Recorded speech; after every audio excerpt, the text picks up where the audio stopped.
Yotarians and Anne. It's my pleasure to introduce the speaker of for the evening, Mr. T.S. Mahalingam.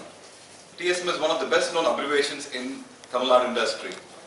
It stands for T.S. Mahalingam and Sons, a company more than 80 years old. TSM is also synonym for used car business.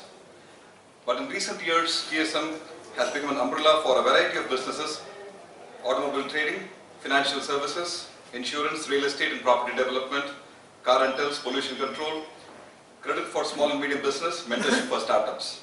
The group employs more than 1,000 people, professionals in Chennai, Bangalore, Hyderabad and Coimbatore. The success of TSM lies in customer orientation. The group takes its motto, "A customer today is customer forever," very seriously. Mr. K. Mahalingam, Managing Director of TSM, will speak to us this evening about how the group copes with changing customer expectations and changing customer behavior. Mr. Mahalingam did his chemical engineering from REC Trichy and business management in IIM Calcutta. He has pioneered several ideas and brands. For example, the Shelters brand revolutionized the distribution model for the home loans in association with Citibank. Property Show brought together property developers and financial institutions for the first time in 1993. The website Rupee Zone Inn serves as a complete financial superstore. It provides online services for all financial products and consumer loans.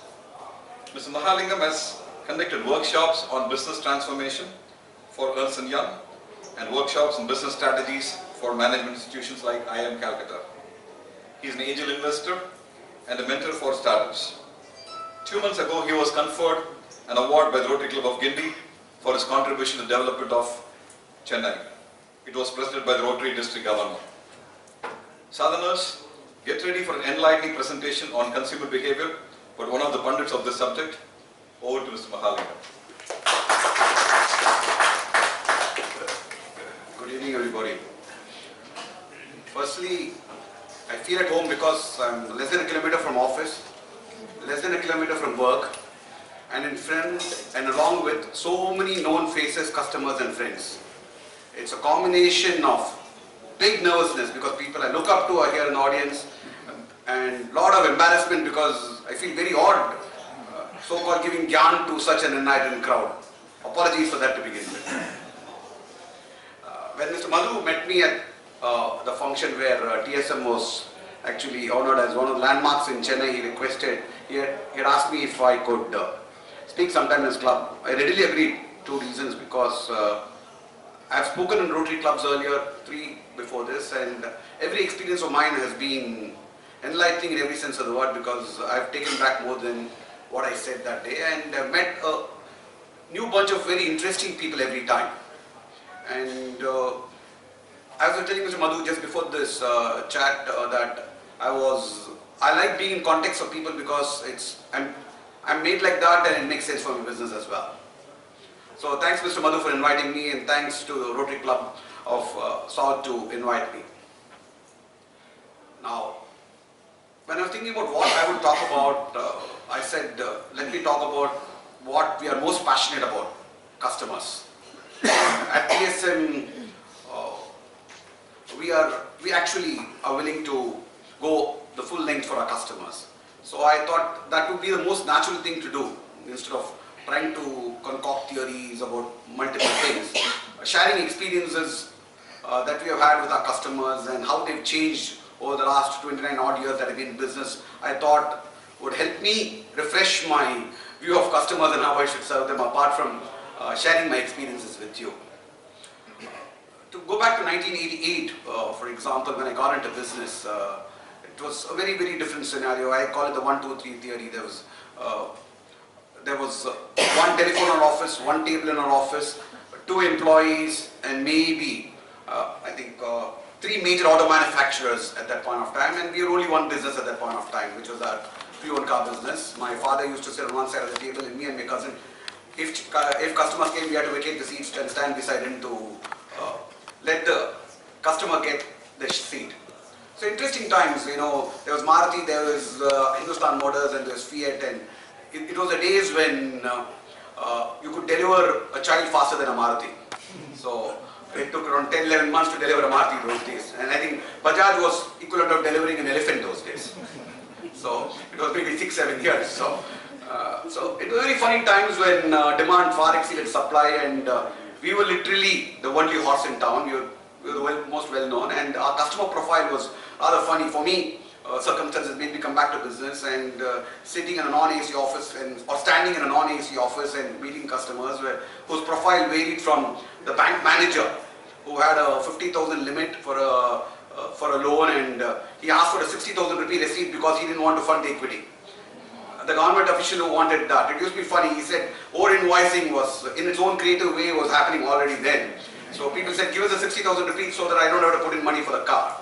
And then we used to have a lot of customers from Andhra, Nellore, etc. With only thing they used to say, to go to Mahalingam company, vaadi manushulo manchi manushulo, basically. So to that extent, promotion was word of mouth, to say. But given all those limitations, what our earlier generation had managed to achieve was a lot of goodwill. So what I inherited when I got into the business maybe was a lot of goodwill, where people, at least a lot of my customers are here who, Mr. Khurana, for example, I dealt with in my first couple of years of business. So who would, if not say good things, definitely never said bad things about us. So I had an insurance to that extent when I started business. I didn't have to worry. So jokingly, my friend who used to work in Cadbury's in our first floor, our tenants used to say, Mali, what are you doing selling used cars after an IM MBA? I said, it's better off than selling. I sell used cars for myself, you go to sell chocolates for somebody else. I'm better off. So I had to rationalize, though I was not really convinced. But circumstances got me here, and I had to do what I had to do. And I think paraphrasing Raghunath Rajan now, saying I did what I did. So fast forward to 2017, and life is a very, very different ballgame to it. Okay, now the number of auto manufacturers you have is, I can't even count them, maybe 20 plus, whatever. And the number of models plus variants we had, they run into the hundreds and 200s. So earlier days, price setting for an automobile was easy because there were 3 models, 3 years, and each model had 2 or 3 variants. So a 1984 model Fiat, if I remember right, used to sell for 60,000 rupees in 1988. The new car was worth maybe 90,000 rupees. A Maruti, which was sold originally for 55,000 rupees, used to get sold for 70,000 rupees because the new car was in waiting time. Maruti, for all of you might remember, was the only car we sold above the original price for a long time in the used car market. Actually, that's the only time and place in history where a car was an appreciating asset, so to say. So 2017 is obviously very, very different. There is a lot of supply. Demand has grown, but supply has grown also. And in 1980s, in the late 80s, there's no financing. The only financiers were informed Marwadi financiers who used to look at the customer, look at his face, and then figure out what, and then give a loan at some IRR of some 40%, 50%, whatever. Anyway, interest rate deposits are at 14%. So there was no formal financing. So when we got into business, all that changed because we tied up with Citibank to bring the first set of organized financing in the country. In 2017, you have a plethora of financiers, you have a plethora of manufacturers, and today's customer profile guys, the typical guy who walks in is that a guy who comes in shorts, ideally torn in pieces and a t-shirt, will walk in forever looking to the mobile, and you can't do that eye contact with customers ever because his eye is on the mobile all the time. So we have to figure him out, and he knows a lot more than you do about your business most of the time. At least he says so. Or you have the slightly older businessman who's trying to look like the younger guy also, because he's wearing his shorts when he comes to a shop and wearing the t-shirt with the pants sticking out, and he also looks at the WhatsApp all the time. So actually, it's difficult dealing with today's customers because attention deficit from the customer side, not from our side. So it's fascinating, but though I used to directly deal with customers till some time back, I don't anymore as much. I really miss that because it's the most educative experience one can have. I do from time to time try and do transactions myself to get a pulse, at least speak to customers. So times have obviously changed, and customers have moved on also. But across all these changes, we have noticed some basic similarities, and I'm going to spend a little time about what today's customers are like and how they've changed and how we have responded. There are 3 or 4 major things basically. What I call is today's customers have much more information than they ever had before. I call it the Google effect. Okay, so All of them have Googled the hell out of T.S. Mahalingam and Sons, the Maruti car, what is happening here, what is happening in social media, and what is happening in the auto industry, because they have access to all the websites which give auto information. They have grids in come of you. He'll come with a car, he'll come to buy a car, and he'll already say that this model, this car should cost only 3.2 lakhs. It might be in a quotation for a car in Delhi or Gurgaon, which have no connection to Chennai, where the original new car price was different, the mileage was different, but the customers think. So for a brief while, and they used to virtually threaten us saying, if you don't give us this price, I'm going to go to Quicker or OLX or whichever. For a brief while we blinked and said we should match prices, and we lost our shirts. And then we said rather than lose our shirts, we'll wait. So over a period, customers realized that these websites were more information lead sites rather than fulfillment sites. So we waited for it, and customers started slowly coming back. You know, there's a unique problem in India also. Customers have such big egos that once you tell them that this is the price I will quote and they don't accept the price, many of them don't have the heart to come back to us. They'd rather sell it at a lower price elsewhere. You should make sure you massage his ego enough, saying don't worry, if we have quoted higher last time, you can come back to us, it doesn't matter. Constant follow-up is required. So to that extent, the power of information did pose a threat to us and continues to pose a threat to it, because earlier it was much easier because we played on information arbitrage, so to say. We didn't have to worry about how you would check with other person, etc. Today there is a blue book. Whether right or wrong, there is a guideline. You can depend on that whether it's accurate, but there is a benchmark, so to say. We have to be careful, which makes us more on our toes, and make sure we give the best price to people who come to sell a car, or make sure the buyer gets the right price, and our margins are lower, and we play on volumes basically. That's the best way to do our business. Okay, so that being that, and today's financing options, he negotiates the hell out of you. See, if you have a financing commission, the customer knows what we make. He'll calculate backwards and say, give me this rate. So I think we are in an era where we have to deal with the knowledge and information that a customer has. But many times I think customers require counseling, because what happens to many of them is because of the information overload, they forget the basics. That, for example, for a long while, people thought selling on the internet was good. But there are attendant risks to it. There have been cases where smugglers have bought their cars and not transferred documents, for example. There are people who bought cars from customers who were not with original documents and lost the car eventually. So all this has taken time. We have taken our time also to understand this and explain to new customers. Old customers obviously trust us. The new generation of customers who think, in the earlier days when we were growing up, the Hindu was the last word on everything. Today the internet is the last word on everything, it seems like so. So we have to battle that from time to time. The second aspect which I will go is what I call the WhatsApp to Facebook effect. Simply that earlier days references were, as I told you, the Andhra gentleman whose neighbor used to say go to Mahalingam company blindly. That is still valid in a limited way to a particular generation. But most people again go to social media to check you out, check with their friends, and when they're in front of you, what they do is they'll take a photograph of the car, they'll give a photograph of the mileage, WhatsApp it to 4 friends and ask for their views, and even say, sometimes we've seen customers saying, guys, believe it or not, these guys are actually straight, okay? So they're actually surprised that we are straight. So it's funny dealing with this new generation of customers, because it's funny hearing it from them that we're actually straight, you know, and I think they're not used to it basically. So given that it's a new generation completely, because which has enough ability to check references, check with customer satisfaction, dissatisfaction, we have to be very, very careful. And the easiest threat anybody does is, they will go and say, your Google rating or your Facebook, they'll go and post saying, I was unhappy with the price you gave. We had instances where customers who come to us, blocked the car, didn't pay in advance. 2 days later, we don't hold it without an advance, we have sold the car to somebody else. They go to Google and say, worst place to deal with TSM. No fault of ours, but he has the liberty to do it, and there's no way nobody can do anything about it. So how do you counter it? You can counter it in 2 ways. Either ignore it, or go back to Google and ask the satisfied customers to give recommendations for you. We have consciously started doing that. See, for a long time we were shy. We are a kind of generation which said, I shouldn't talk about myself, somebody else should talk about us. At least now we have picked up the courage to ask customers to speak about us. So we have had many customers endorsing us. So to make sure we negate any kind of negative publicity. And ultimately I'm a believer that if you do things right, they can't write too much wrong about you. It will be momentary, it will be in the heat of the moment, and they'll criticize you, but once they cool off, they come back to you eventually, because if you give value, people have to come back to you.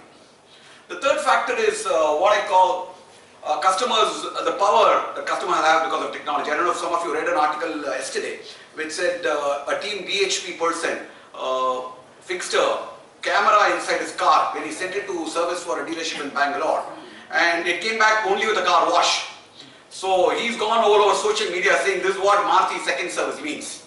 So you have to be bloody careful when you deal with today's customers. See, it might not be the intention, but even an inefficiency or laxity gets blown out of proportion today. And as much as the dealership has gone and tried, he's refused to take it off social media. He says it's for public consumption, mass consumption. I don't think Maruti has made issued a clarification. So you run the risk of customers who actually can frame you just to test you. So, it happens in a way that you have to be extremely careful, and when you're dealing with a workforce, they're not necessarily very organized or it is tough. This business is extremely tough. It's getting tougher and tougher. For example, and more technology is coming into car testing. You have OBD devices which you objectively test car performance, etc. Customers are beginning to insist on reports like that. We have started in a small way, but it's still a long way to go in India, but it's going to happen. So customer, because of technology, has so much power with him today. So he can actually test your service levels, test your integrity and every bit of it. You can't bullshit a customer anymore. Sorry for the usage, okay? So it is tough. Customers, no doubt about this. Customers are more bargaining power. Tell us about it. We face it on an hour-to-hour basis, day-to-day basis. All he has to say is that this is the offer I got online, and this I'm going to close the deal. This is the offer my friend has got. This is the car which has been bought at this price, and these are the financing rates I get. The first instinct is to give in. But as I told you earlier, we have kind of come out of that fear, so to say, of losing out a deal. Many times we have figured out that it's better to lose a deal than make a deal and lose money. Ultimately, you can build goodwill at zero profit. You should not build goodwill at losses all the time, So, to that extent, the customer has immense bargaining power, and information along with references, social media has given him the power to bargain with you, whether it's on financing, whether it's on insurance. All of you know, for insurance, for example, a 60% discount is normal today, and people are beginning to advertise it today. So there's no way. And if you had an insurance commission of 25% earlier, you end up getting 8, 10, 12% or 15% depending on the insurance. So the customer, clearly it's now that you can't make big margins. You have to be efficient and make low margins and keep your costs low or whatever. Okay, some positives with the customer profile changes is that many customers, the younger customers, are making instant decisions because if they refer and they feel good about the car, they can make an online payment, transfer it to their account and take delivery of the car across the table. That was never possible earlier, those days. So that is possible today, and that makes our job a little extent because, to some extent, because the more a customer delivers, the more less he is likely to buy. So to that extent, we are better off because of this. You buy more impulse. I think thanks to all these online payment gateways and iStores, etc. When you insert your credit card and after just clicking a password, things go on. I think that habit hopefully is going to catch on to larger ticket purchases also. It is there, but not in a big way. Thanks to this new medium of social media and this, we are able to reach new customers. For example, for a brief while we thought we were not relevant to the IT segment and the younger crowd, but the medium of social media and the internet has helped us to reach out to them through our internet activity and our social media activity, etc. And the other big thing is, as TSM, we believe in customer feedback all the time, and this internet feedback is really online and current, and we're able to get back to customers. It's really useful in tuning up our service levels, etc. Few things that will never change is customers ultimately seek value. They want the best price when they sell, they want the best price when they buy. So if you keep doing that regularly and consistently, irrespective of the noise, social media, Google, whatever, they are just mediums. Ultimate intrinsic value is what deal you give a customer. They will come back to you and they will refer customers to you. Customers, as I said, may want a good deal, and customer commitment never goes out of fashion. For example, we really would die for our customers, and I think people respect that. We do lose some customers here and there, but ultimately, if you show that kind of commitment to customers, I think technology, internet, Google, etc. are just instruments. They cannot take away the fundamental value that bring to a customer. Something we should never do. Never try and win an argument with a customer. It's basic logic that you don't want to out-intellect your customer. That's not what you're in business for. You would rather, as I keep saying, you rather lose an argument and win a deal. It's pointless winning an argument and losing the deal. A lot of us get trapped in it, a lot of our sales guys get trapped in it because it becomes an ego issue. Once you get into business, I think ego should be left at home when you go to work, and intellect should be kept aside when you negotiate.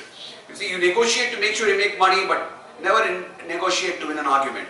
Winning an argument is the last thing you want as a businessman. Winning the deal is what you want. Many people forget that, but I think it's important not to worry about winning an argument with a customer. And something on a lighter note, I've noticed this for the last 29, 30 years in business. Deals which close on Friday and Saturday are dangerous because they go meet friends at a party next day and say, what the hell are you doing? You got a bad deal. So over a drink things get even worse.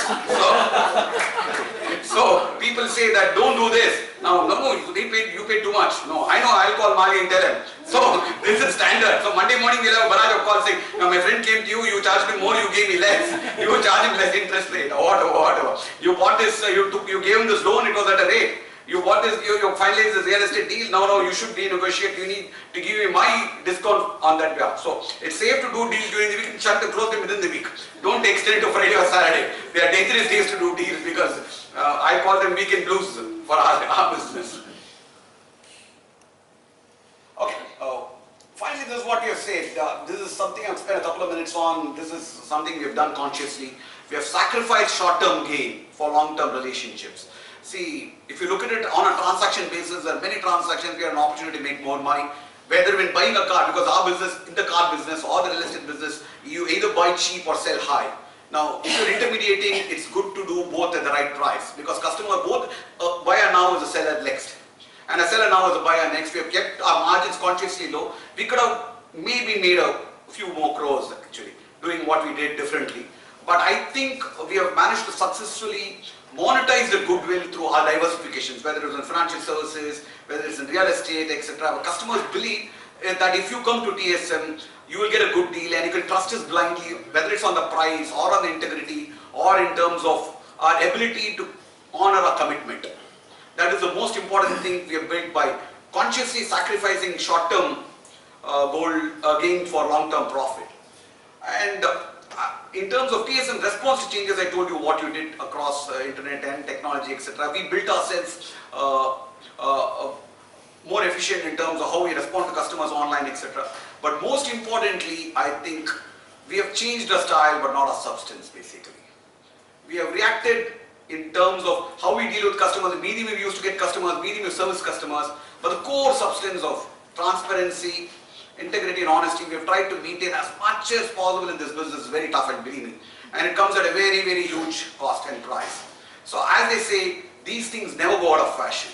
Transparency, integrity and honesty never go out of fashion. I think the lesson we have learned the hard way is that, or we keep doing it that way, is that more than anything else, we are a very closely held company. So what matters to us is our customer relationships and the longevity of those relationships.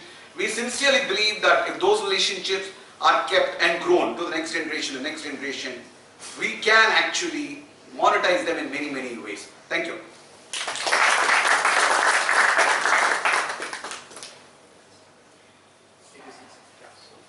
Can you ask us the quiz question based on your talk? Quiz question based on my talk.